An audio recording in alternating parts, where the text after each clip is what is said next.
Morning. Morning. Morning, Tony. How are you? Morning, Hi. Amy. Good to see you. Hey guys. Michelle, I think, is joining us too. Michelle, are you there? Let me have a look. Michelle, good to see you. How are you? I'm good, thank you. How are you? Well, the three of you are all very welcome. How have you gotten on this week?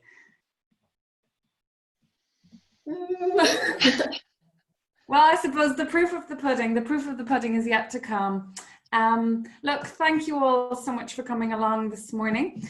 I'm really looking forward to the next hour and a half with you. Amy, I know that you have to go. I know that you have a meeting. So that means, as I mentioned to you this morning when you emailed me, we'll put you on the dance floor first. A suitable metaphor, I think, for somebody who's running an events venue. So we'll get you up front first and see how you found the course of the last week. What I'd like to let you know again is this week I will be recording the session, so if you would prefer me not to, absolutely fine. I will pause that recording and you will not appear as part of the recording. Again, I might mention you on social media. Let me know if you'd prefer me not to. You saw that I tagged you last week on one LinkedIn post. Don't worry, you won't be splattered everywhere. I'll probably mention that we were all together today. I might take a little screenshot now before we get started. So put your best face on, that slack jaw face. Let's make sure that that's not on. Give it a big smile. Right, I've now got a screenshot, so that'll be the recording of posterity that today took place. Fantastic to have met you all last week and to have gotten a little chance to get to know you and some of the challenges that you've been having in this brave new world of online sales pitches. Today, this is my plan on what we'll work on together. A little bit of an introduction to the session today. You know what, I'm going to get out of my own way now and let you guys take over and run those pitches that you've been working on. Then we'll gather some reflections from you on the process, what you've gotten out of it, things that you've learned, things that you'll do differently. Then we're going to take a little look at this whole idea of building rapport in a sales pitch. It's the biggest challenge that everybody talks to me about. I'm sure it's something that you would all agree has been a challenge since we entered lockdown. We'll take a little look at that event pitch again before we finish up, and then there'll be a little bit of time for you to come back to me. Before I get started, that is the agenda for today, but this is your event, this is your morning. So is there anything that you would like me to touch on before we begin at all this morning? Or is there anything outside of that you'd like me to delve into, or any questions that you have coming out of the last week? Happy enough? Great, great. Well, do you know what? Without further ado, I think we will move into the whole idea now of your sales pitches. I mean, the question that we're answering with this sales pitch for each one of you is, why should they buy your product or service, whatever it may be? Why should they get in touch with you after they see your pitch? And why should they do it now? Why should they not put it off till next week or the week after? How are you going to build up that urgency for your sales pitch? So my ask of you all is, as you watch one another's pitch, I'd like you to use those FLED goals. How many of you used the FLED goals as you developed your pitch? The F for feeling, L for learning, and D for doing. How many of you used that sheet to think about the goals for your pitch?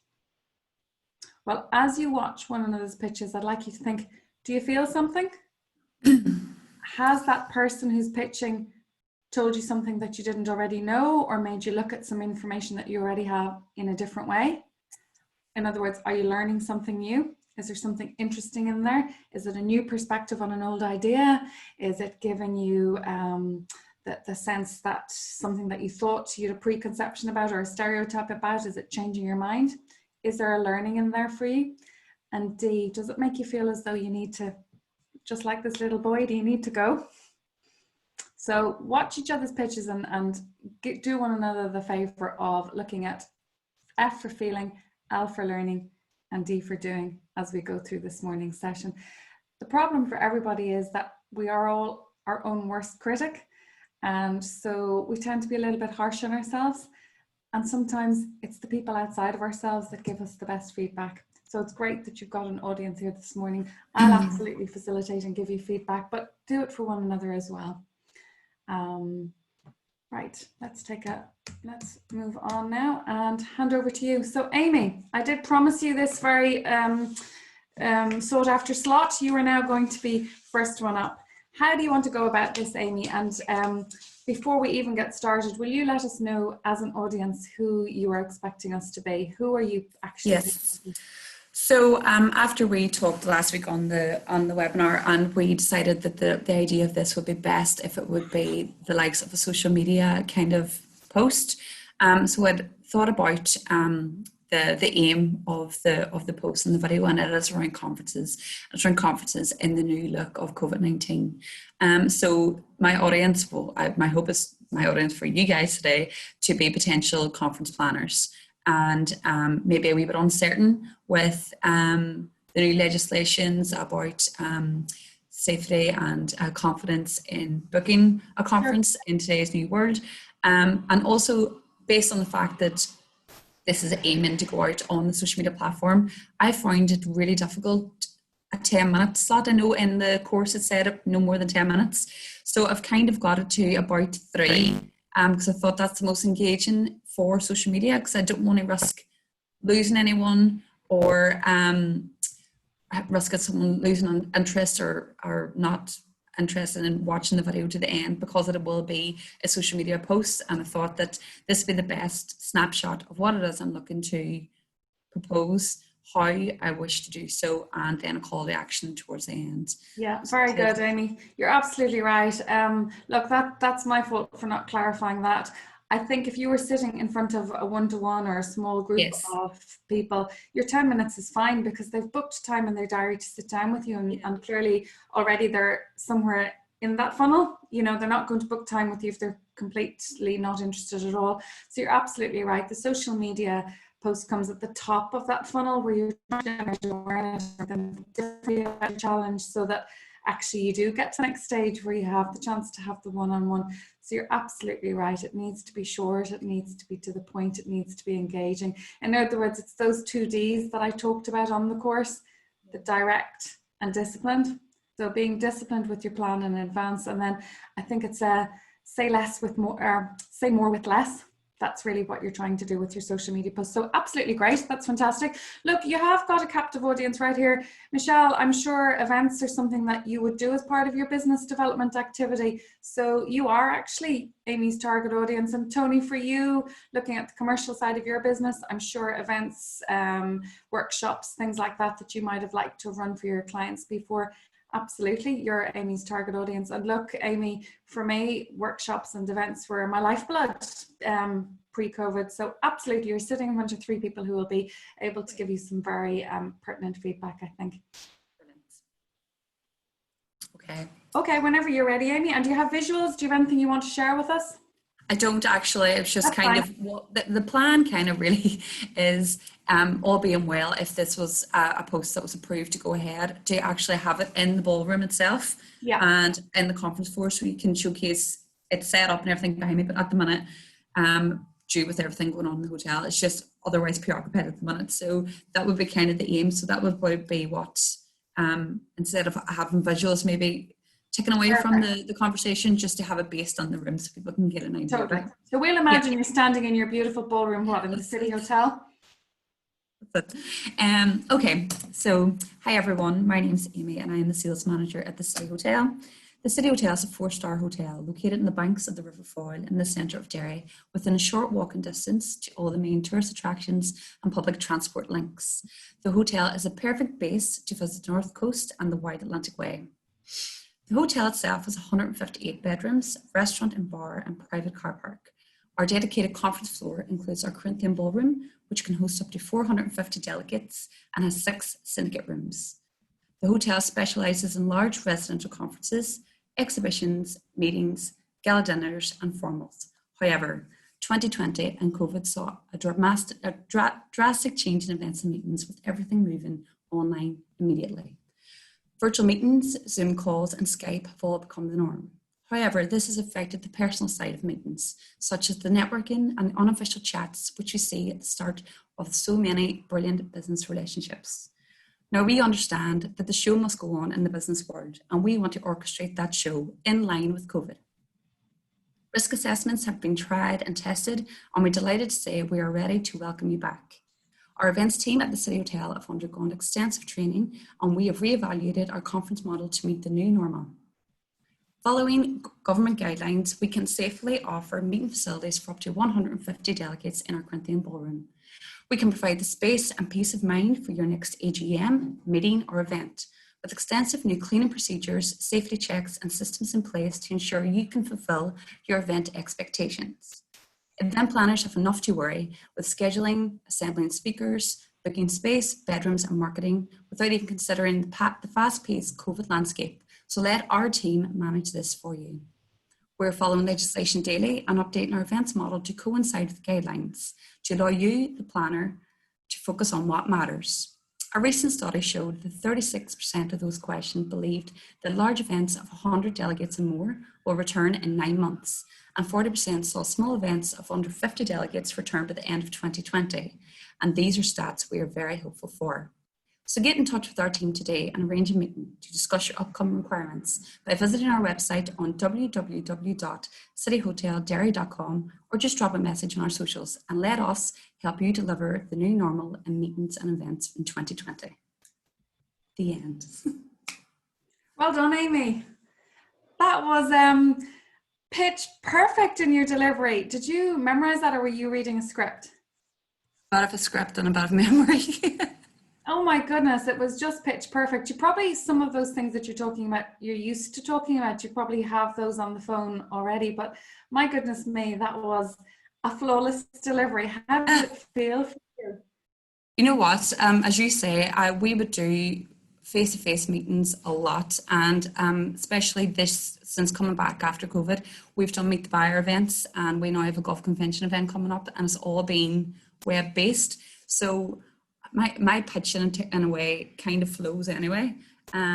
So it's just added in these extra bits now with the new things for COVID and what we've done in place in the hotel. And it's something we discuss daily with either businesses or potential bookers. So it kind of is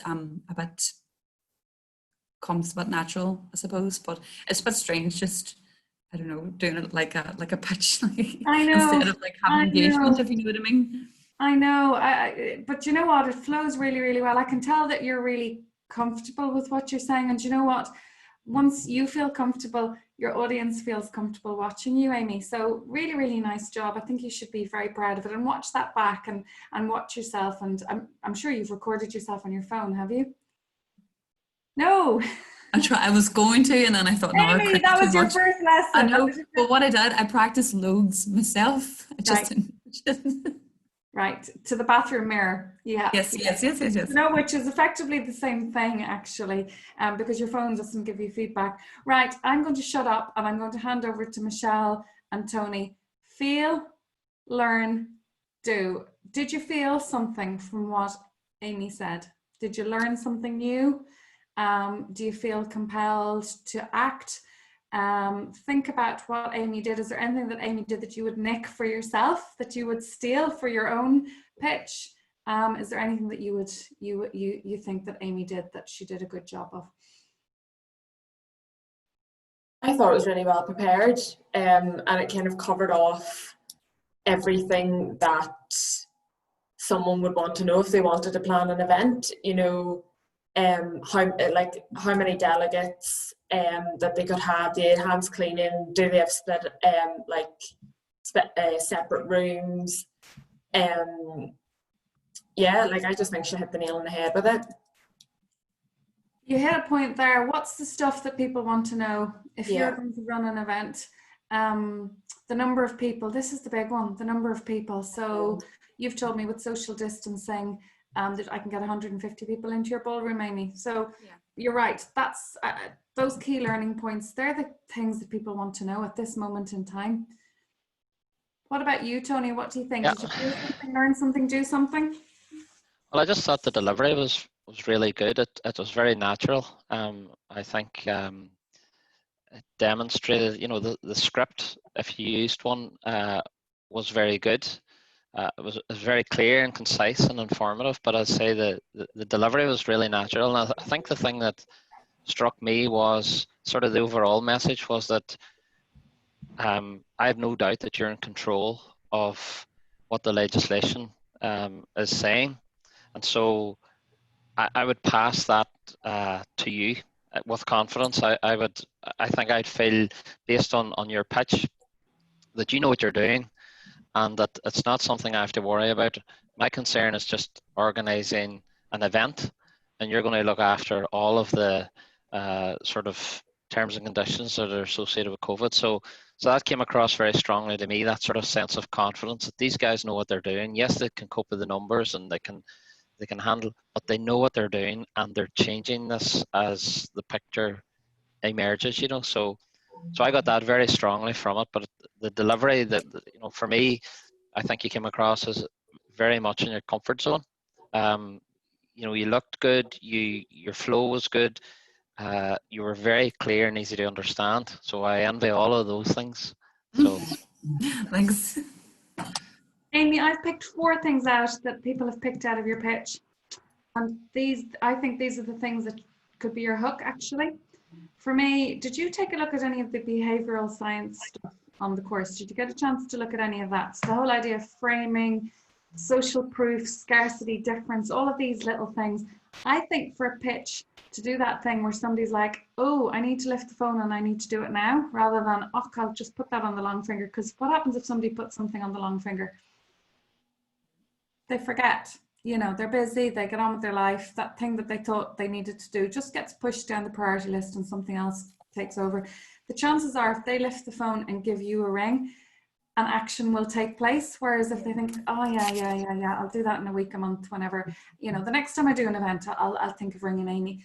Do you know what?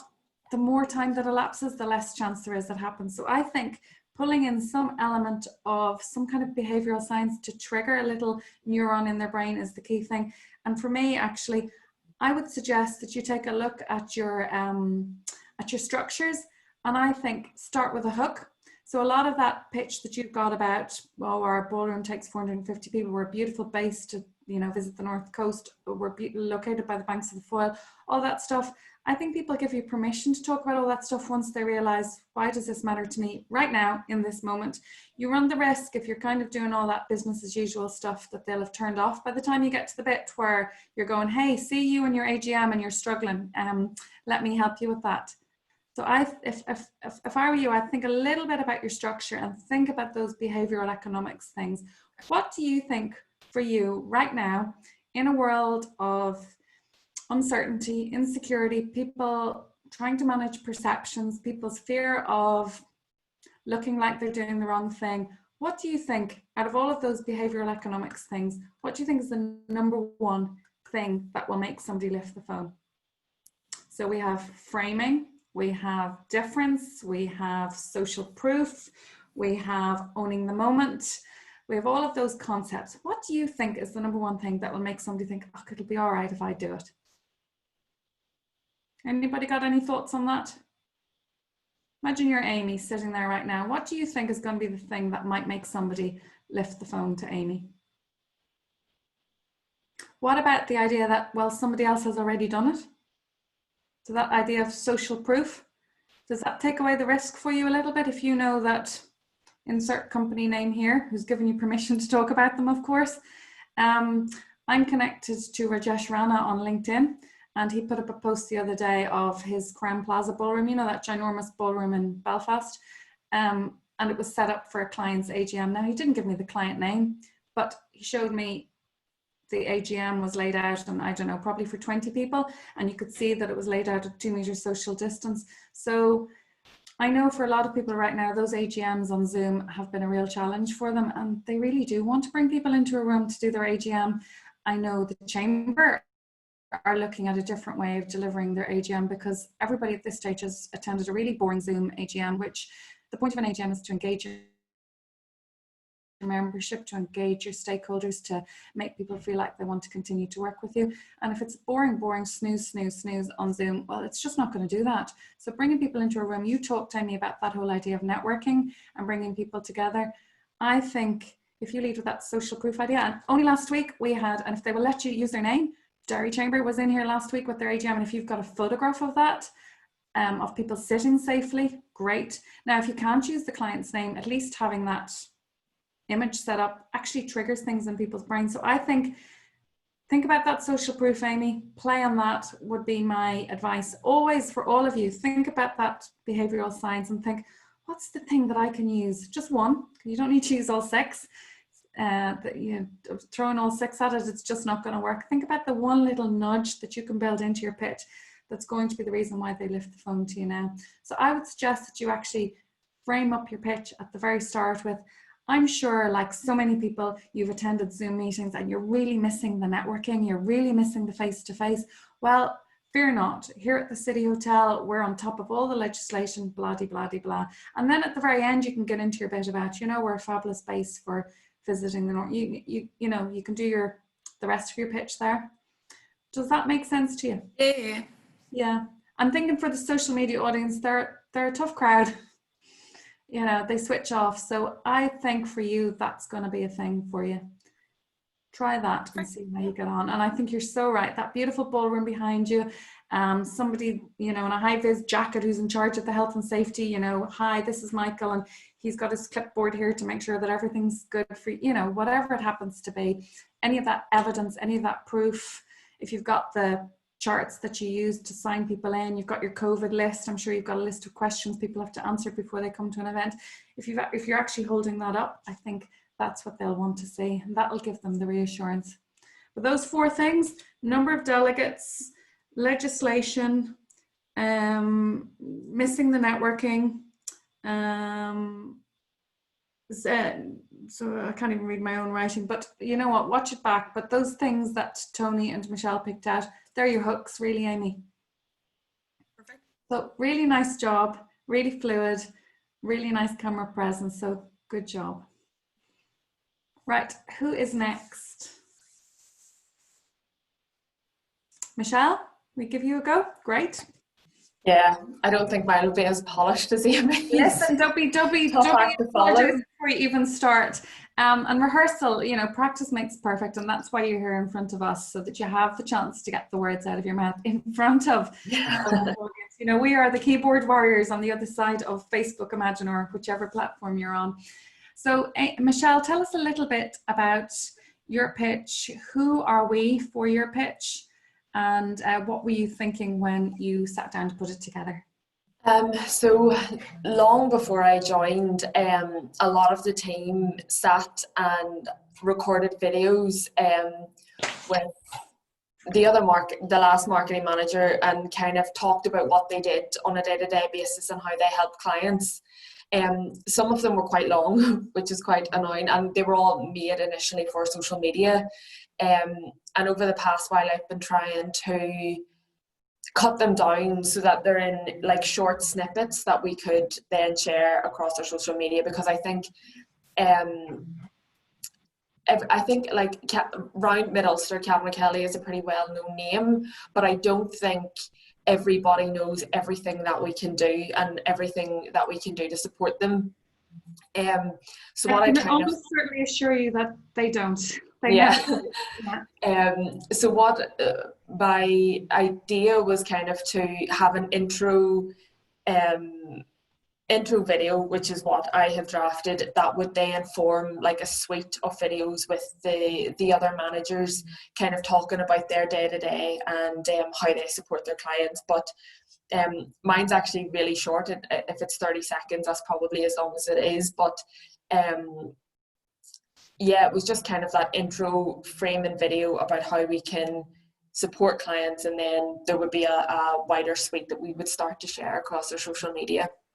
Did you think about your behavioural science? Did you think about any particular approach that you might take? Was there anything there that made sense to you? A little nudge that you could use to get them to continue to watch? Or yeah, it was, well, mine is kind of focused on the here and now and all the uncertainties, as well as that day-to-day kind of business needs to run as usual, but I have a million other things that are going on that apparently I need to think about. So it was just kind of... Did you watch Michael Gerner's pitch on the course? Amy, did you manage to watch that one? Did anybody manage to tune in to Michael Gerner's pitch? Which one was that one, sorry? It's one of the example pitches that I put up. He attended the course that we did recently. Listening to what you're trying to achieve, Michelle, Michael did a whole piece, it's quite long. It's definitely not a social media video. It's definitely an in-person pitch. But his whole idea there was it's centered around the client as hero. So I always think of a pitch is either one of two things. It's kind of like the hero's journey. So the client is always the hero, and you're there to help them with that journey as they, navigate those mountains, as they cross those rivers, as they deal with those challenges that life throws at them. Or else you're giving them a gift. So you're giving them, Amy, you've given them a gift, you've given them an out for the problems that they're having. So yours is potentially less of a journey rather than, here's that itch that you've got and I'm here to scratch it for you. So it's kind of like, here's a gift wrapped up in a bow, I'll make everything easy for you.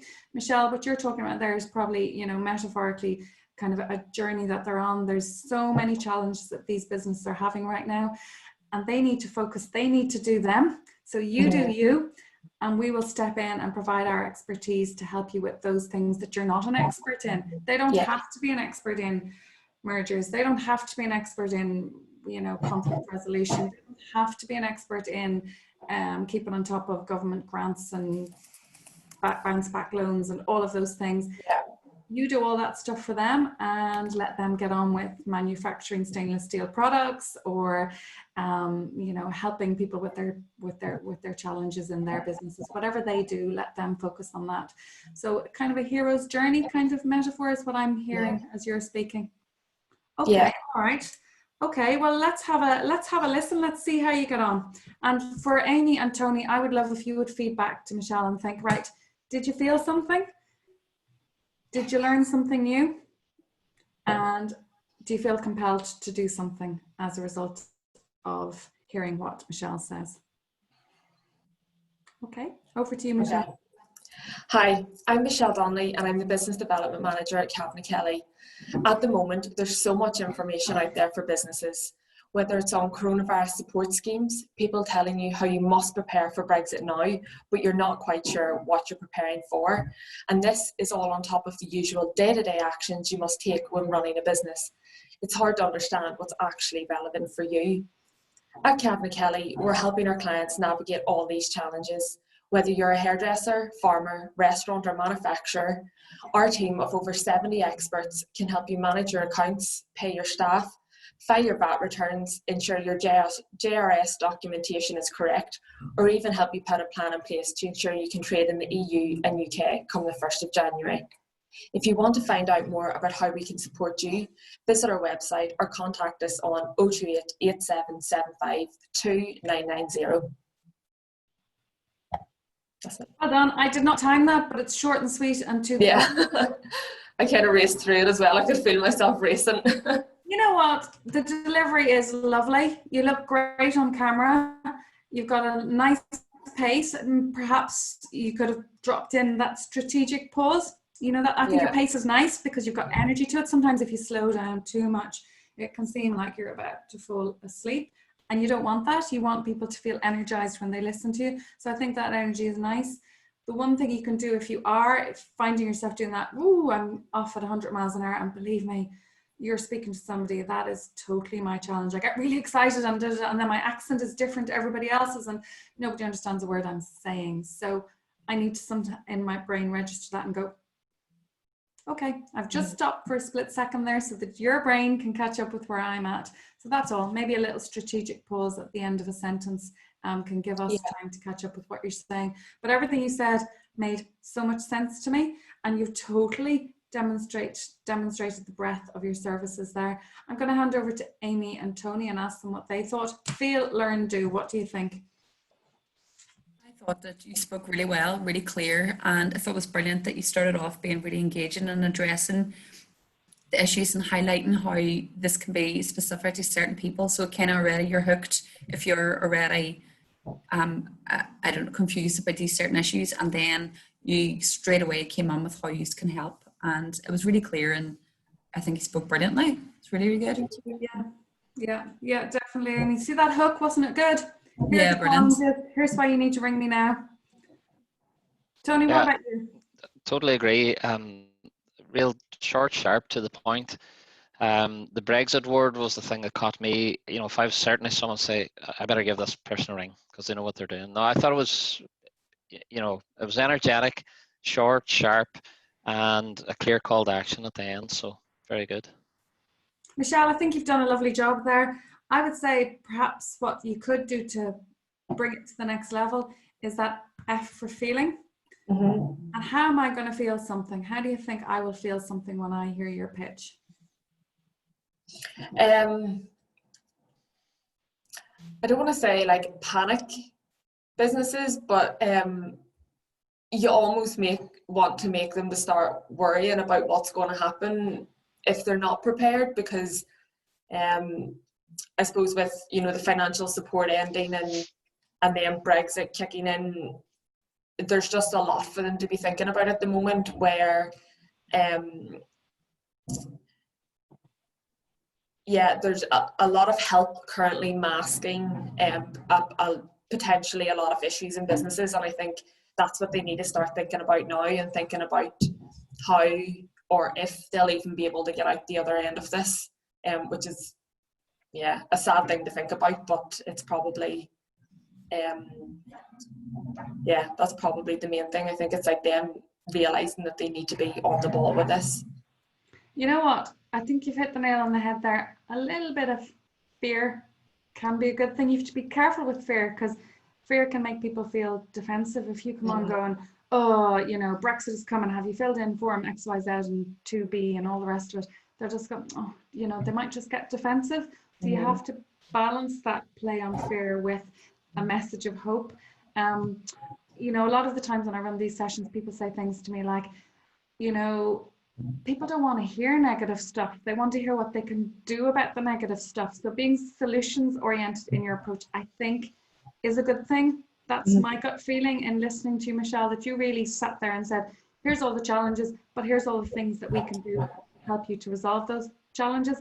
I think people know what the challenges are, or perhaps are you know, burying their head a little bit, but deep down they do know what the challenges are. They definitely don't want to listen to a doom and gloom video of you coming on going misery, misery, misery. However, you know, a little story of, and this is something that, you know, happened the other day, and this is what, you know, Mary and my team did. It was a very simple fix, and you know what, the client is now in a much better position to trade with wherever, you know, Italy. Some of them, like, it's what I call micro stories, because you don't have time to tell the whole story in a social media video. You've only got 90 seconds really to capture their attention. It's a little micro story. It's a reference to something that happened that potentially this client can get a hold of. Now, when I hear you talking, Michelle, I know that you're actually seeing these challenges coming in, and I know that you're hearing your colleagues talking about, look, this client would be great, but really they're burying their head in the sand because this is the big issue that they have to contend with. I'm sure you're privy to those conversations. You absolutely can't betray client confidentiality, but you certainly can speak to those trends and that information you're seeing, because you will have a much bigger picture view of the issues that those clients have going on. They're just busy being experts at what they do. So that's what they need to hear from you. It's the reassurance that, do you know what? We've seen it all before. We can help you. Don't worry about it. It'll take you 4 days to wade your way through that stuff. We'll have it done for you in 2 hours. Now, that kind of an idea. So think a little bit about that social proof idea, I think, again. And if you've got a client whose name you can use, you know, we work with everybody from insert big company here to XYZ on the Strand Road, you know, a sole trader. Yeah. So I think a little bit of micro stories in there can help you with that fear thing. Without you having to sit there almost like a school teacher going, you don't know that you need to be doing this. A story helps you to get away from all that. Yeah. Lovely job, Michelle. Watch that back. I think you'll be pleasantly surprised. You came on going, oh, it's not going to be as good as Amy. It was fab. Really nice. Thank you. Right, Tony, over to you. Let's give this video thing a go. Let's see how it works. Right. Okay, let me see if I can share. Yeah, and click on the little button, the little box that says share computer audio. Click on that. Make sure to select that. I'm trying to share screen. It's saying you cannot start screen share while the other participant is sharing. Okay, I'll fix mine then. I'll stop my sharing. Yeah, right. Okay, so let's see. So this will be a good test. Have you done a speed test, by the way? Did you happen to do a speed test by any chance? An internet speed test. Yeah, speedtest.net. I wonder what your upload and download is to see. It's not brilliant, to be honest. It varies a bit. I'm on a 4G modem, and it varies a bit. So upload, I'm getting anything between 9 and 40, depending. Okay. Early in the day, it shouldn't be so bad. Yeah, people aren't on their Netflix just yet. Yeah. Yeah. What I did since I sent you the video was I tried to use Subly. So I'm sorry, what I've done a wee bit is I've sort of merged your teaching with some of what Sarah told us. I've tried to sort of combine the both and see if I can push myself on a wee bit on both fronts, you know. So I use Subly, and I... Tony, talk about an app there called Subly. Do either of you have a solution for your subtitles on your videos? Subly is absolutely brilliant. It's a startup company, so you don't even pay for it at the moment. At some point, they will start asking for money, but at the moment, I use it for all of my subtitles. I just think in 2020, not only is it impolite to put up a video without subtitles, you know, you could get a backlash because people are hard of hearing. People, you know, you potentially are dealing with people who maybe are profoundly deaf, and it's just an accessibility thing, I think, in this day and age. Subly is absolutely brilliant. I think it's fab. You can't do long videos on it. It's got a 500 meg upload limit, which means, you know what, it's about anything up to about 7 minutes, I think, which is plenty for your social media. Great. And so, yeah, you're showing us a demo of it there. That's exactly, it literally picks up your speech. You have to go in and fix it because of the accent, but, you know, it's really good, isn't it, Tony? Yeah, I mean, I think what it helped reinforce how poor my diction is sometimes. Oh, for God's sake, stop. I'm telling you, some of the automatic translations were hilarious. But anyway, so I don't know. Can you see me on screen there now? Yes, we can. Look, Yeah. I'm hoping the subtitles will be here as well, because if they're not, I think you might fall asleep. One of the things I've realised is I totally lack screen presence and energy. Anyway, let's play it and see how it goes. Right, Amy and Michelle, feel, learn, do, please. Okay, that doesn't seem. Let me see. Can you see me again on screen? Yeah. No. Yeah, we can see you with the subtitles to the left. I don't think this is going to work somehow.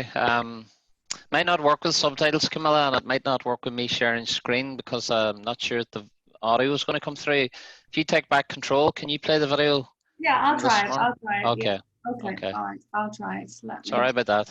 Don't worry.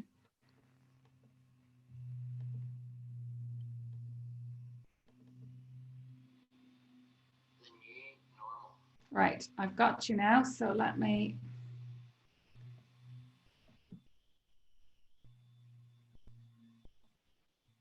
I'm not a very experienced user of Zoom either, so I'm not sure how to share. I don't know if you could see me do that. Could you see me select the screen share? No. Sharing Zoom the screen was, yeah, anyway, look, I can catch up here about that maybe after. I don't want to keep that. Okay, all I did was there's a little button if you want to share a video on Zoom. First things first, you need to have really good upload and download speed. 9 meg would be okay actually, but if you're at home with really low broadband, don't even try it. So let's see how this one works. I usually get somewhere similar, Tony. I get maybe 10 meg. Okay. Right, so let me turn up my volume and hopefully this works.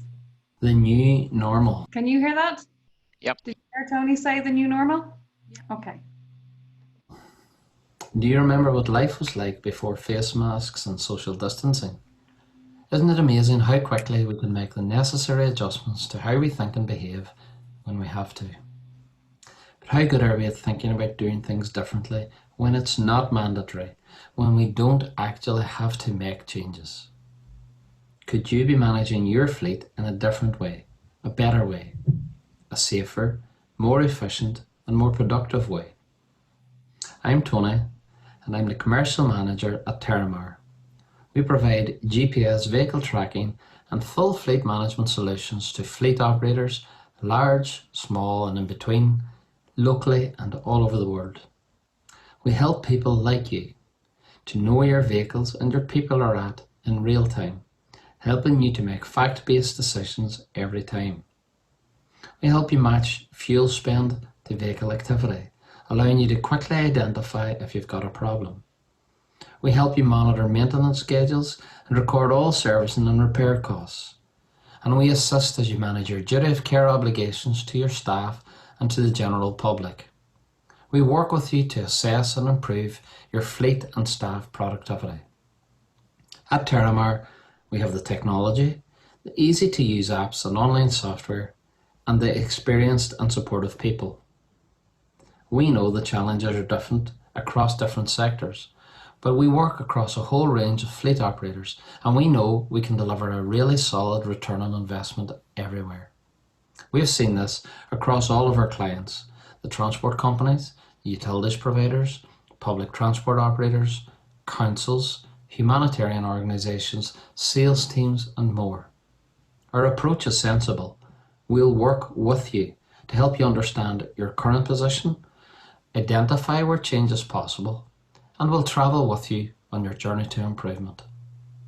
Give us the opportunity to demonstrate what we can do for you. Set aside 30 minutes to allow me to conduct a virtual demo of our solutions. If you like what you see, we can quickly organise a free 4-week trial. This will allow you to quantify the potential benefits and get a feel for how we work. Thanks for listening, and I hope to hear from you soon. Very good. Very good. Tony, your performance has come on leaps and bounds. That's very flat, Camilla.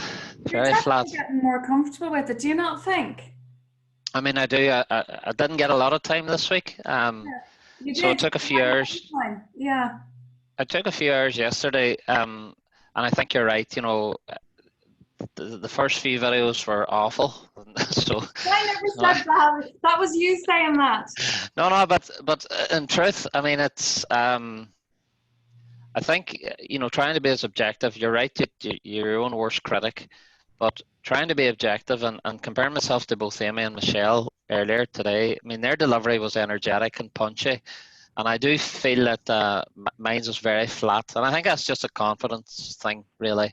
But it is what it is, and I'm not sure there's a huge place for video delivery in what we do, but I think making videos will force me, I think, to improve my behaviour, my delivery behaviour and stuff. I think it did work better with Subly on it. I think it made it a bit more interesting, to be honest. But look, it is what it is, and I know where I'm at, and I know I have a lot of work to do. And in terms of the actual pitch, I sort of tossed this about in my head a bit. I could have chosen a very targeted pitch, probably something shorter but more targeted, a bit more like Michelle, you know, sort of 30-second punch about, say, fuel spend. And I could have delivered a really strong message on something. I chose to do a sort of an all-encompassing, here's who we are, and anybody who has a fleet, no matter what your issues or problems or challenges might be, give us a call. So that's maybe a harder one to deliver as well, because there's the hook maybe isn't really that strong. But I sort of used the Sarah structure to try and pull it together. You know what I think that video is actually? I think that video would be an amazing tool for a person who's coming in to help you to make a corporate video. So in that 2.5 minutes, you've told me everything that I need to know about your company in a really short, succinct way. Video production companies come in and their biggest challenge is it takes the client about a week to kind of get to the bottom of what's the key stuff that I need to show here. And you've done that for them in 2.5 minutes. So straight away, I could see that script being used with really nice visuals in the background. I could see perhaps, a fleet of Frylight trucks going off down the road, to illustrate the point about fleet maintenance. I could see somebody standing there, beside a pump, with a visual to talk about the fuel economy. That, for me, I think would be a really, really good springboard for a corporate video for your website, Tony. Okay. So as an asset in its own right, it's probably not a snappy social media video. You're absolutely right. And I think, as I was listening to that, I was thinking, a little bit like with Amy and Michelle, you're thinking, right, what are the problems here? So the fuel spend, like right now, it's never been more important. You know, the hackneyed, insert hackneyed phrase here, you could probably find something a bit more exciting to say, but you know, at a time of COVID, when you know what the challenges are, you know what the micro challenges are that your fleet managers are having, you could probably do a snappy 60, 90-second system all around the fuel spend or the maintenance or whatever the challenges are. I mean, are there new things that COVID has thrown up that, And I think really, had I been on this course 4 months ago, the key thing that I'd have been pushing really hard is the fact that it doesn't matter where you're working from. We can give you access to the important information. I mean, that would have been the big push for me. You know, it's you use an app or a website, and you can be sitting in the bathroom and you know what's happening. So that would have been the big push. Ironically, fuel has become less expensive, so it's not as big a problem for people now. But that would have been the biggie. But I fear that it's too late now. You know, people have sort of stumbled back to the office, and they're not really remote working anymore. But we missed a trick there. That was the big one for me. Was are they back in the office under sufferance because they're dealing with a big mainframe or something? You know, would it be better for them to be back at base, back at home? You know, are they literally in the office because they have no choice because all their stuff is sitting there, you know, on hosted solutions, on a deployed solution instead of a hosted solution? It's probably a bit of both, I would say. I think I'm finding that most of our clients seem to be operating pretty normally at this stage. Right. But maybe it's not too late. Maybe there's still some room to do something short and sharp and punchy about, you know, just making sure that wherever you're at, working from home, we can give you access to the important information. Yeah, working from home or from the office, or maybe, you know, within the office they've got somebody vulnerable who's in charge of the fleet and can't come in, and that's a challenge. So, you know, maybe there is a video there, and as we manage a new hybrid return to work, you know, you're finding that members of your team are just not able to get in, you know, under the new regime. Let us help you with that problem. Maybe, I don't know. You'll know they are, but I wouldn't necessarily say, you know, it's never too late. Absolutely, there was a curve, but it's never too late, and companies continue to have challenges in that regard. Okay. Yeah, you're right. You know what? I definitely think get the confidence to get that energy up, and you feel stupid. You do feel stupid. There's no two ways about it, and you still have to be yourself. I think your natural style is to be that soft-spoken, approachable person. So it's never going to be. You're never going to be like Graham Norton sitting in front of the camera, and nor does anybody want you to be. But you know what? The camera, the glass, the screen, it does mute you by 10%. So injecting that extra little bit of energy into your delivery, I think will help you, Tony. Yeah, absolutely. I'm going to send you a video actually of a guy that I'm connected to on LinkedIn, and I messaged him after he put up his video the other day. He did a fabulous job with a green screen and nice branding behind it. I'll send you over a link to it, and look, okay, he's a different person to you. He's very energetic, but he plans on using this video. He plans on using this video within a very specific target audience. He's going to buy an audience on LinkedIn, and he's going to target them very specifically with these messages. But you know what, he did a nice job. In fact, I can share his video with all of you, okay, you know, afterwards, and you can see what you think of it. But he did his. If you're going to use a virtual background, as Tony, you'll remember when I came on to you with that horrendous virtual background, you know, with the hair all over the place, you need a green screen. And so I've discovered that actually a green bed sheet from Argos will do the job just fine. A fitted green sheet on the wall on a frame on the wall behind me works really, really well, and it looks nice, you know. So for those social media videos, it's quite catchy. Okay, thank you. Yeah, so I have a little think about that. I wonder too, do you know, for all of you, I'm thinking about that behavioral science stuff. The two things that are coming to mind for all of you, and have a look at it again, the framing idea and the social proof idea. So the framing ideas, here's an example, right? Nespresso, you know those Nespresso pods that cost a fortune? I mean, Lidl do a cheaper version that everybody buys now, but when Nespresso came out first, we were in a world, it's probably 10 years ago now, we were in a world where everybody used Nescafe. You know, you bought a jar of Nescafe, how much was that? 2 quid, 3 quid, something like that.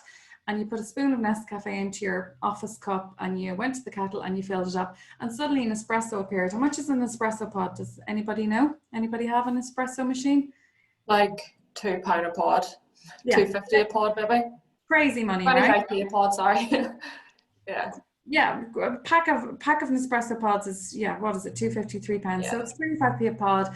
I mean, a jar of Nescafe would last you forever, and it costs you £2. These Nespresso pods were 10 times the cost of Nescafe. So Nespresso went out there and they framed their offer. That's a B2C offer, but business to consumer offer. But they framed their offer as, instead of going to Starbucks and spending £2.50 on a coffee, buy our pod for 25p. Isn't that amazing? So it was all in the framing. So your clients, each one of your clients has another option other than what you're selling them. So in your case, Amy, their option is to go on Zoom. So can you frame your offering to them as been so much better for sociability, for whatever they're trying to achieve with their business? Maybe it's making connections at their ADM, keeping people on board. Their option right now is to bore the pants off them on Zoom, or they can come along and they can attend your fabulous hotel with all of the stuff that you're going to do to keep them safe. So they always have another option. Michelle, your clients have the option to try and struggle through all of that government paperwork all by themselves. So time is money. You're going to save them so much time. They'll put somebody inexperienced, more junior, who doesn't have a clue on that. It'll take them a week, or they can ring you up and in 2 hours time, they'll have their application in and the money will be in their bank account. So, you know, there's always something else that they can do other than your thing. Tony, for you, you've talked about 3 or 4 things there. You've talked about your vehicle maintenance. You've talked about your fuel efficiency. You know what your USPs are. Your customers have another option. What are they doing right now if they're not using you? Yeah, well, they could be using someone else, or they could be using a whiteboard or an Excel sheet or something. So Yeah, there you go. Totally, 100%. Everybody uses Excel, right? Or a big whiteboard back in the office. Like, how are you so much better than that? They don't make a choice to use you in a vacuum. So how is you versus a whiteboard going to save them money, make them money, save them time, reduce errors? I can see that would be the thing. There's probably so many errors with those whiteboards in the office. People are used to the whiteboard. Can you put your stuff up on a telly in the office, on a yeah. dashboard in the office? Do you do that for people? Yeah, absolutely. Yeah. So that it looks like one of those call center management solutions that, you know, so many companies have. Do you know, I think even an image of that versus a boring old whiteboard, do you know what I mean? So framing what it is that you offer against their other options is a really, really big thing. Think about the behavioral science, because you see that thing I said at the beginning about they can choose you. They need to listen to your message. They need to listen to you, but they need to do something now, not next week, not in a month. So they don't make decisions in a vacuum. They make a decision to choose you against some other thing. And that perceptual contrast is a big thing. So think about your behavioral science that nudges that now. And for each one of you, it's amazing as I'm listening to you, the social proof is really key. Tony, for you, Frylight, or other, like if it's local customers you're targeting, they won't care about Trocrat in Africa, you know, they only care about people who are like them. So hone in on customers that are like them, that give you the credibility to say, look, we're doing this already for people. And anybody who's given you permission to use it. Yeah. Okay. Understood. Amy and Michelle, what do you think with Tony's pitch? Feel, learn, do. You're obviously not fleet drivers. That's the challenge you have, Tony. I mean, for Amy and Michelle, we can both relate to their pitch. Unfortunately, I don't manage a fleet of vehicles at all. The speech was brilliant. The pause and the tone of voice was great. It was really engaging, and the fact that you asked questions and hooks for the issues that people might have was really good. And then you use words like safe, efficient, productivity, and return on investment, and they're things that companies want and they're interested in. So it really would draw them into listening to you. But I thought it was really, really good. And then the list of companies that you've worked with or that you're aiming towards and the industries, and that was brilliant. That was very good.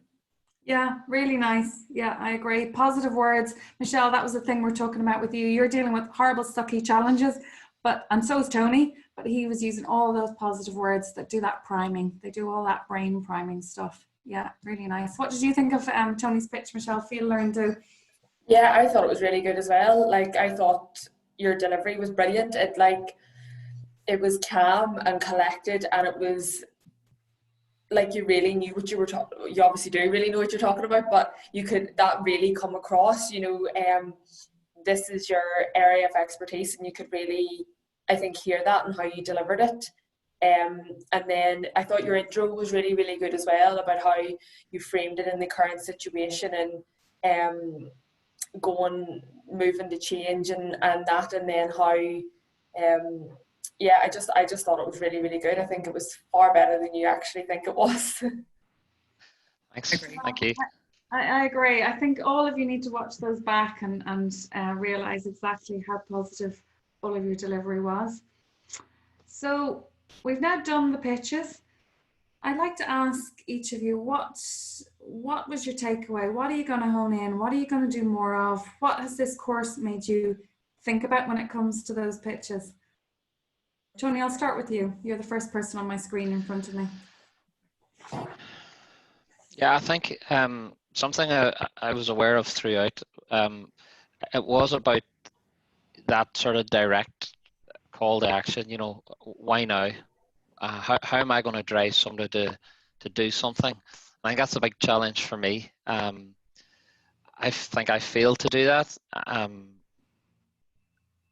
Maybe the nature of my delivery was a bit more sort of a wider intro. And as I say, I was balancing between making a pitch and trying to work out how to use videos as well. But I think that's the fear for me is somebody looks at something and goes, well, that passed a couple of minutes, but they just move on. So it's about getting that hook and get somebody to make a decision to engage with me in some way. I think that's anything in the course that made you think about that, Tony? Well, yeah. I mean, I think it's one of those things. Once I made a decision yesterday to go down the road of doing a general, then I sort of, there was a point of no return where I just had to keep going. And at the end of it, I think I realized that, I could have done something different. I sort of could have done the gift thing. I could have done the old world, new world, but like a whiteboard, the spreadsheet versus an app, say, trying to just make, so this sort of jumble of different things going on, but at that stage it was too late. But it's a learning experience, and picking things up from Amy and Michelle there today as well. So, for me, it's about being more direct, I think, and trying to get. I mean, I thought I was pretty disciplined. I tried to be concise in my language and stuff, but I think I lacked the real punch. I think you're possibly being a little bit harsh on yourself. I thought what you did there was a really nice, succinct pitch, and you did cover all of the bases with the reasons why somebody should work with you. What do you think would be the one thing that might, even if you were going to decide to do that pitch, even if you weren't going to go, right, fuel economy is the thing I'm going to focus on, or people being out of the office is the thing I'm going to focus on. You're going to hone in on one feature. If you decided you were going to do a more general thing, what's the one thing that you could do to take that pitch to the next level that would introduce that? I'll give that fella a ring now. I certainly think, like the involvement of a customer or of a success story of some sort, or I think that would help. But that becomes more of a production, I think, in some ways. Unless maybe it's enough to just mention a customer for highlight. Maybe it's enough. I don't know. Honestly, it becomes then a much narrower. I thought it'd be hard to do that in a general, where we're talking about the local guys and the global guys. I think then it becomes a bit more difficult. But certainly, if I was targeting, about fuel, for example, I would home right in on someone, ask for their permission, and then use the fact and say, look, for highlight, reduce their fuel spend by 8% through, that sort of thing. I think might help. Honestly, for highlight, reduce their fuel spend by 8%. See, what you've done there too is you've given me a story. Like if I was speaking to somebody who's managing a fleet of vehicles, Linus is at the bottom of my road, for example, I go, well, do you know what? There's a company I was dealing with last week, and they have a piece of software and it helped Frylight who's actually located right next door to Linus's, for example, they reduced it by 8%. I've now got a story that I can share on. Yeah. You know, so if somebody's listening to you, those stories are what'll do it for you. Now, your general pitch there completely talks about Terramar as an organization. When you and I spoke, you talked about the desire to maybe bring more local people on board, that you've been so successful in some of those further away markets. So in that case, it's going to be people like us. You know, that horrible phrase actually gets so, be used in such a bad way, but it's the similarity principle, it's the social proof principle people gravitate towards. It de-risks the proposition for people. It means that somebody else has been through that journey, they've proven it for you. You know, it's not just you saying it, it's the customer saying it. Okay, so social proof is a biggie. Okay. Yeah, and it's micro stories too. You know, it could be like a reference to, as you go through it, and Frylight saved 8%, and XYZ customer, you know, their maintenance costs were halved. They, you know, they had a situation last year where, you know, their driver was in Poland and the engine fell out of his truck, and, you know, you can talk about a, you know, a horrific situation that, you know, that you've now solved for them.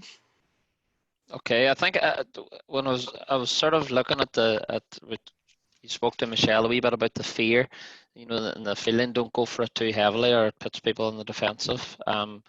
Because I think that was my traditional approach, was to sort of scare people into saying, you know, if you know, duty of care is a big one that's used. The duty of care, I heard you say that, duty of care, and that's a legislative one, and the implications of that one are so, well, you know, where do they end? Exactly. And I know some of my competitors go straight for that one because they want to appeal to the guy whose names are on the truck or the MD or something and say, are you aware that you're the guy who could end up in prison here? Yeah. I just feel that's not the way we want to sell, you know, but at the same time, I think you're right, getting the balance between fear and sort of a positive spin as well, maybe is something That's I could. the experience piece, Tony. You know, there will be a time when you're standing in front of John Smith running that Smith line of vehicles and go, John, you know what? It's your name on the side of the truck. You'll be the one in the papers. You'll be the one that they'll go after. This can help you with that. There will be a time in the pitch to say that it's potentially not something that on social media you lead with, do you know? But there will be a moment in the pitch and you'll know the timing of that moment. I think fear is a huge motivator for why now. Yeah. Just one you have to treat carefully. Like if you're sitting in front of an audience of Michelle, for example, you're sitting in front of a company and you've got the MD there, you've got the head of operations, you've got the head of marketing. Potentially if you go for the fear thing, that head of marketing is going, she's criticizing me, I haven't done my job right. And straight away, when you're not in the room, they'll go, no, don't be using them. No. Like, let's use the people who spoke nicely about us. You know, so you just have to be careful that when you're using that fear thing, you're not alienating people, that's all. But believe me, don't let me put you off using fear, because that thing that we talked about at the beginning of the session, why now? Fear is a huge thing. Fear is a huge thing. Amy, on the other hand, for me, you are Miss pouring oil on troubled waters here. I don't think the fear thing is one for you right now at all. I think it's the total opposite. Just at this moment in time, I think it's all about, we have it all under control. Sail into our, you know, happy boudoir of competent, capable people who've been doing this since the day they were born. We will make sure that your name, well, you know, your name's not in the paper with a badly social distance event. I'm thinking particularly of Golfgate in the Republic of Ireland. I don't know how many of you heard that particular story. 80 people turning up to an event at a time when did social distancing permit 30? Anyway, there was a resignation of an EU commissioner over it. So nobody wants to be that person, but it's possibly, that's in the background. They know that's the backdrop. You don't need to be the one telling them that. Yeah.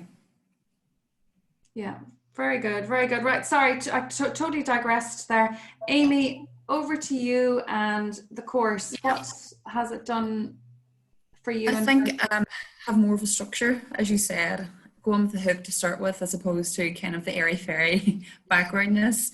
That could be introduced towards the end. And as you said, the social proof too.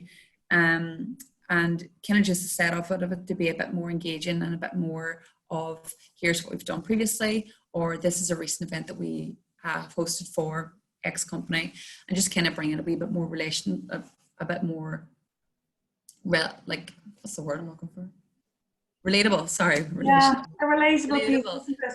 Yeah. Yeah, so that companies can see, oh, okay, someone else has done that first. It went okay. Now we can follow suit. So yeah, I think more structure and a bit more of examples as such that we can include. You know what? An example is not important in a sales pitch. An example is your sales pitch. Yeah, Yeah, very good. Yeah, very nice. Okay, Amy, that's great. Thank you.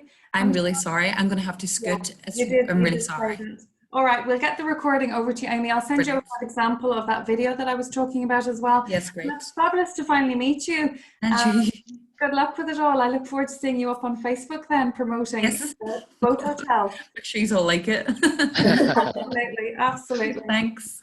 See you, Thanks. mate. Bye. Bye. Good to Bye. see you. And Michelle, what about you? The framing of what I'm trying to say and how yeah, as you say, like how our staff can help save them time or money, or we have the experience that they might not have to kind of help businesses go through this kind of uncertain time. And then I've asked about the social proof type things before, about how or whether or not we can mention clients. So I'm not 100% sure on that. It's always been a bit not so sure, whereas like in my previous roles, especially in law firms, they do that all the time, and there's no issues with that. So I'm not quite sure what the apprehension is here, but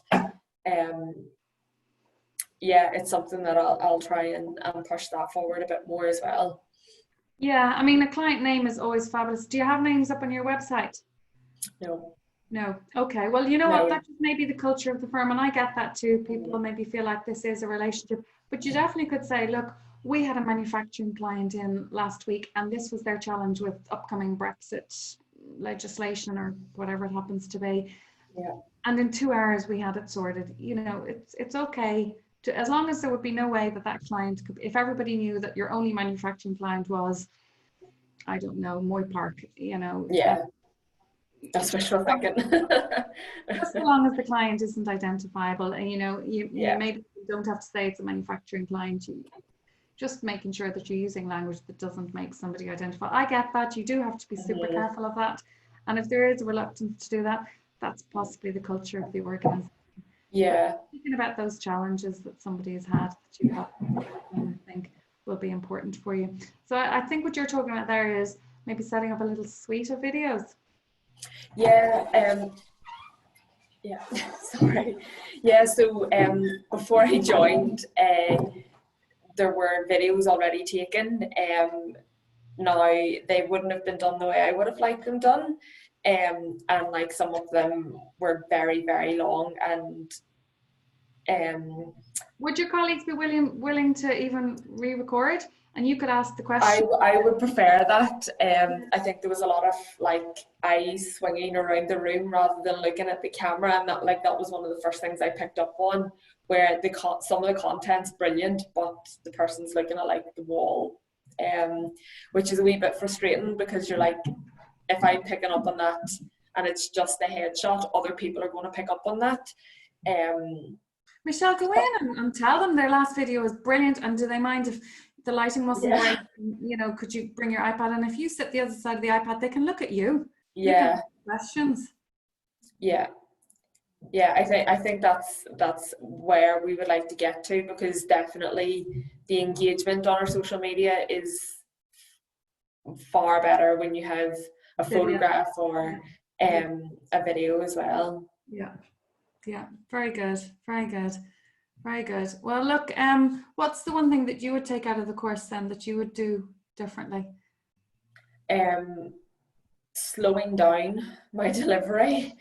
Don't focus on that too much. Watch yourself back and see what you think. Nice energy actually, so don't worry too much about that. And just framing it a bit better. So, I definitely could have spent a bit more time on this.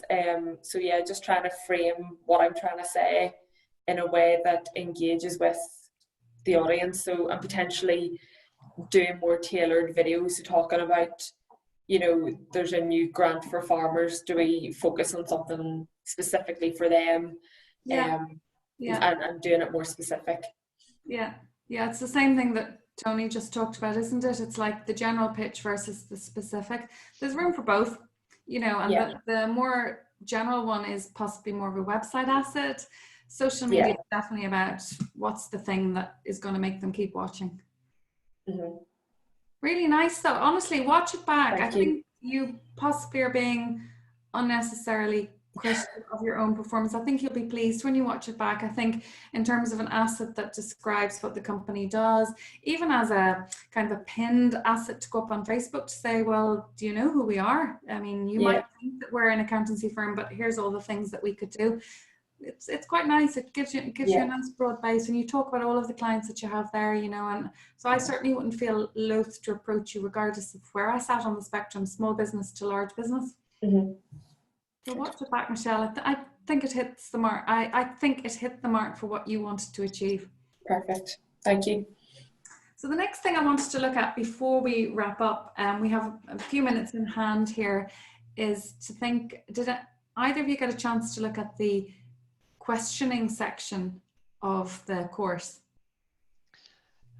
I'm sorry, I didn't. No. Yeah. It's one of those ones where take a little look at it. The whole idea is how, if you were in a pitch with a client, how much time would you spend in advance thinking about the questions you were going to ask versus what it is that you're going to say? Where would you put the focus of your preparation time? What you're trying to say. Yeah, and then the reality is when you're in a meeting, like you've got 2 of these and 1 of these. So which is a better pitch? If you spend the 30 minutes talking, or if the client contributes to that session? I mean, I think it's getting the balance right as well. I saw, I don't know what section, but I saw that, you know, if you start with too many questions, the client feels that what is this here? Is this a pitch or is this an interview, or, you know? So I think it's important to get the balance right, isn't it? But I certainly learned early in my sort of selling career that I used to walk in, and I'm going back 15 years, but we had a PowerPoint, and I just used to walk in and maybe shake hands and say, okay, thanks a million for meeting with us. Here's everything we do. And I came quite quickly to realize that the best thing to do was to sort of ask, why did you agree to see me? Have you anything in particular that is causing you some pain at the moment? And then that allowed me to sort of adjust my, you know, flow or whatever. So, but it's getting the balance right, I suppose. I think you're absolutely right. I've just shared my screen. This is a little PDF that's up on the course. And it's one of those things where thinking about those questions. So how often would you go to a pitch and say, has anybody got any questions? Would anybody try that? If you're pitching a client across Zoom, you're doing your demo, do you go, do you have any questions? Because that's a question that everybody goes, nah. You know, so asking a specific question, and, you know, your opening question, Tony, like you've just said. So look, the issue that so many of our clients have talked about is, you know, the error rate of, you know, the scheduling, because that whiteboard, it goes out of date so quickly, and, you know, somebody missed a delivery to Asda the other week because somebody forgot to reschedule the truck or whatever. You know, what are the implications of the whiteboard, Tony? What are the implications of the problems with the whiteboard? What are the commercial impacts to their business of the whiteboard? Give me 2 situations that, you know, arise because they're using a whiteboard instead of up-to-date real-time software. I think the whiteboard tends to be more used for recording when a vehicle is due service, is due PSV and stuff like that. So sitting in one particular office, it's normally one person who updates it or doesn't, as the case may be. So what I'll talk about a lot is about the fact that, or Excel is the same sort of idea, even though it's electronic, it tends to sit on someone's own computer. It might be networked, but it's unlikely. So I talk about the fact that it doesn't give good visibility throughout an organization. You know, if someone goes on holidays and they're responsible for updating the whiteboard, or they're responsible for updating the Excel. Get rid of that problem, because what our system will do is our system will just email out live information when you need it. You can set it up that every Friday morning at 10:30, you'll get an email telling you which vehicles are due service, which vehicles are coming close to their PSV dates, or et cetera, et cetera. So, And what's the so that's- commercial impact for me? What's the commercial impact of that? So great, I've now got real-time information. What problem does that doesn't happen as a result of that? Or what money does it save me? What time? What's the implication of that? Well, I think on that particular one, what we're saying is we're starting to sort of push really good information right across our organization. So it's And why do I care? Why do I care? well, I think it means that there's a greater chance that any issues will be spotted. So again, you need to be careful about who you're talking to. But so what I'll say to people is that, look, if you're a sort of operational manager, our system will send you reports, and it'll give you information about what your drivers are doing. But be aware that your MD might also be getting reports that indicates that when you're on duty, overtime payments are higher. So you're monitoring your drivers, but your managers are monitoring you. So what we're promoting is that right from the driver's seat right up to the top, information is flowing around the business now in a very free way and in a very hopefully powerful way.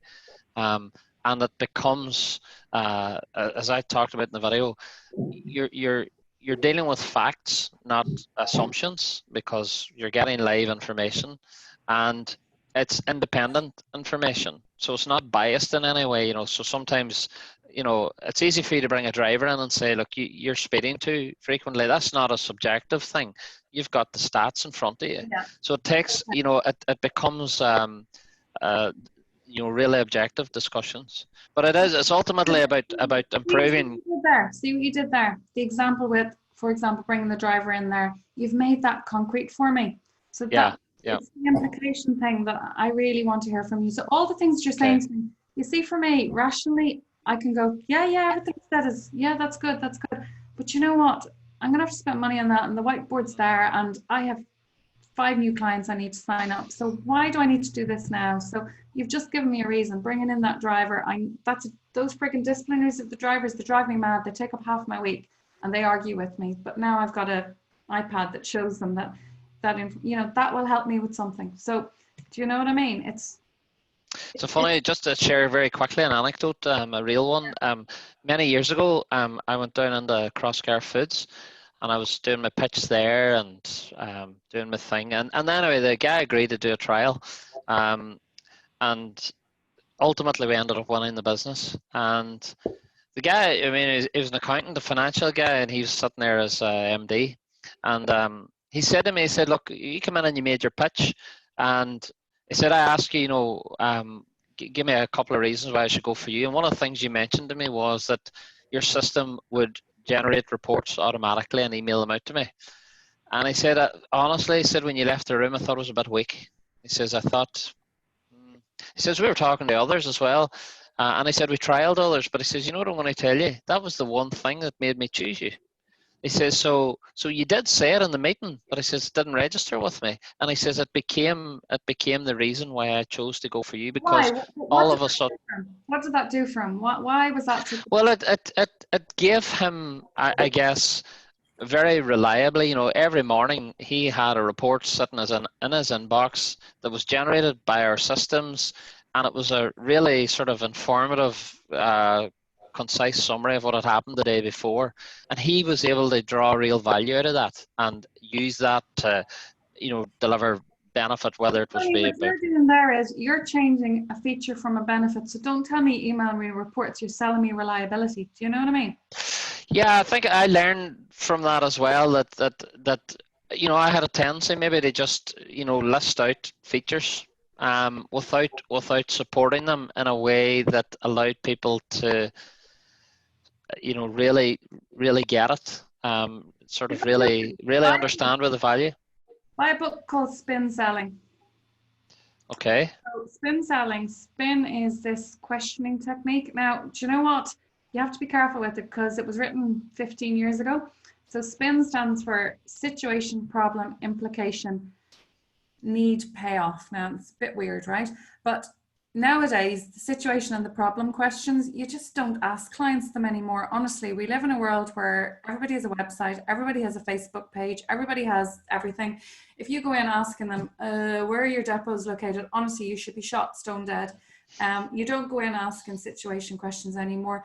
You can try and nudge at the problem questions, but asking people, oh, so what's the problem that you're trying to solve with me coming into you today? They're not going to go, well, here they are. They don't even know what they are. It's up to you to tease them out. So the situation and the problem questions that they talk about in spin selling, for me, they kind of hark back to an older era. But the implication question, I think for you, that implication question is absolutely key. So you've now pointed out a feature of your system, and Michelle, it'll be the same for you. You'll go, we have 15 fabulous accountants sitting here, who cares? It's like, what's the implication of that thing for you, for that person in that business? So it's going to be, Michelle, for you, it'll be time saving that they can make by bringing you in, or the fact that that grant application will go in, 5 days later the money will be in the bank account. If you put it in yourself, there'll be 15 questions back and forth, you lose track of it, and potentially you miss the deadline and you get no money at all. So, you know, it's the implications of having an expert at your elbow. Like, why does that matter to this client that's sitting in front of you? For me, reading that spin book, it's the implication stuff. I'd be the exact same. I'd be like, oh, the benefits of working with Sarah and me is we've got, you know, all these years of expertise and going to events, and they're like, yeah, who cares? Well, it just saves you having to do it. We'll condense all of that information for you and provide you with the context to your messaging, you know, whatever it happens to be. So I think it's that implication piece. Buy that spin selling book, skim through the S and the P chapters and get right down into that implications chapter. I looked for it online and there's no kind of summary of it online, but you can get it on Amazon. It's still in print. So look, thanks. Your questions are the key here. A lot of clients have been telling us that this problem is, you know, the thing that it is for them. So Michelle, you're going into the farmers. A lot of our farmer clients, lots of clients like you tell us that their big challenge is, you know, the price of milk with Brexit, and this is how we can help you with that. Is that something that's an issue for you? And they'll either go, oh my God, you've just filled in on your white horse. They'll go, are you kidding me? I solved that one 6 months ago. No, what's causing me angst at the moment is this. And do you know, by asking a specific question, you've learned something. Yeah. Gone in making an assumption that this farmer, because all the other farmers are wanting this, that this farmer also wants this. Well, he or she may not want that. They may want something else. So a lot of our clients have been telling us that this is, you know, a thing.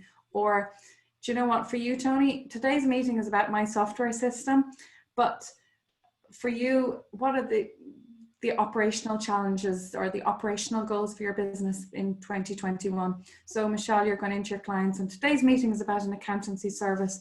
Are there any other support challenges that you have, or any other objectives that you have for this meeting? Is there anything else that you really could benefit from some advice on apart from your accountancy systems? We're here to help. Nice questions there, implication questions. Yeah, here it is. So if you stopped using a whiteboard, what would that actually mean? If we were to actually give real-time reports to you every Friday morning, every Monday morning, what would that mean for you personally as an operations manager, as the owner of the business? If you continue to not have access to real-time information, if you continue to rely on John sticking that up on the whiteboard, how's that going to affect you as a company? So look, we know, Michelle, for you, you might be, you know, we know that we're working with you right now on your accounts, but that's my Amazon delivery guy, excuse me. But if we could help you to solve the bounce back loan application, would that help you? So, you know, using your knowledge of what other clients are doing to get them talking to you. What's the one thing clients love to do? Is talk. It's like a therapy session for them. So once they get talking, and when they talk, you get an insight into how their minds work. And there's an article up there about the whole idea of mirroring. So you can start to mirror their language, you can start to mirror the types of challenges and problems that they have. And the more you mirror what's going on in their world, the more that they'll relate to the solution that you've got. So those questions. And look, if all else fails, this is the thing that I print out and stick on the wall, because, you know, this will get them opening up. look, what's the point of this meeting? What are we trying to accomplish with this meeting anyway? How is the thing that you just said worthwhile? What's the core issue? Those 6 questions there will get them talking and get them opening up. But actually, it's making sure that you get the balance right between here's the value that I'm going to offer to you before you start to ask the questions, or they just go, oh, here, listen, I'm not here to be interrogated, you know. So we're coming to the end of our session today. I would love to see you guys out there now using this information to go out there, win new business, get social media assets out there so that you can generate leads. What do you think is the one thing that you'll do having invested the time in this course? Social media videos. Michelle, I love it. Yeah. And what are you planning to do? Get out your iPad and go around and film people, or get yourself out? Yeah, I think both myself and the team think like they know what they do better than anyone else, so they know how they can help their clients. But yeah, even what I've learned from this will help me advise them in how to put their point across a bit more succinctly and clearly, and help them identify what exactly their message is. And you know, if you tell me that you've got nice videos there already where they've made some really good points, tell them that you loved the video where you saw them talk about XYZ. And you know what, like when you tell them that they've been great, they'll love it, and then they'll be much more willing to come on a video with you. So if you have stuff already that you can build on, go for it. Yeah, actually nobody likes going on these videos, you know. It's one of those things where they'll not, oh Michelle, I'm dying to do that, let's do it tomorrow morning at 10 o'clock. So tell them that they were great already, and that might encourage them to come towards it. Definitely. And you know what, they'll want to see you doing it too, and get yourself out there and get that message onto your social media platforms. Is that LinkedIn, or what do you use? We have LinkedIn, Twitter and Facebook, but I think probably LinkedIn in the first instance, and potentially Facebook, just to hit some of the smaller clients that wouldn't necessarily be on LinkedIn. Yes. I think you're right. It would probably be a mixture of those two. Yeah, for the micro businesses. So do you know what? There's maybe 2 even separate videos that you do more focused on the micro business and the small business for Facebook. Not exclusively, but you could probably think a little bit about mixing that up. Really nice. Well, look, I will connect with you, and I look forward to seeing the fruits of all of that labor. Thank you. Download anything with a P on the course. You've got access to the course now. You've got access for 4 weeks. If you want longer access, please let me know and I can easily extend that. But download anything with a little P. That's a play sheet where you can share those assets with your clients, you know, within the company as well, for anything that they do. Thank you. Tony, what about you? Yes, look, there's maybe an opportunity for me to start and put in some short videos onto LinkedIn. Don't know if videos are going to be a big thing for us, but I think I'll give them a try. But I certainly think I've learned how I could make a better just general pitch using my sort of traditional screen share and PowerPoint templates. I think I can structure it better. I think I can frame it better. I think I can, you know, bring in lots of the suggestions you've made to all 3 of us. I can see that, you know, it should certainly improve. I mean, weirdly, I used to think it was okay, it was solid, you know, it was pretty good. And people would say to you know, that was a very informative session, but that's not the same as a really good sales pitch. You know, the pitch has to deliver something, I suppose. So I think I've picked up lots, and I know I need to spend more time because I didn't maybe get as much time as I wanted. But I think there's lots of changes that I can make, definitely. Fabulous, fabulous. Well, look, I've seen a change in you in the very short time that we've been talking. So for me, that looks good. That's success. So thank you both for your time. It's been great to stay connected with me. I'd love to be hearing from you. I'd love to see the fruits of what it is that you're putting out there. So stay connected, and look, thank you so much for your time. And please do hop on there when you get a few moments. There are probably some nice examples on there. Anything with an X is an example or extension content, any of the little icons beside the content. So you might even like to look at a few of those to get some ideas for your own pitches. Thank you Well, very much. thanks Thank so much you. as well, Camilla. It was a good course. Enjoyed it. Yeah. Michelle, lovely to meet you. You too, Tony. All right. Look after Thank yourselves. you. See you later. Bye. Cheers, guys. Bye. Bye-bye. Bye-bye. Bye.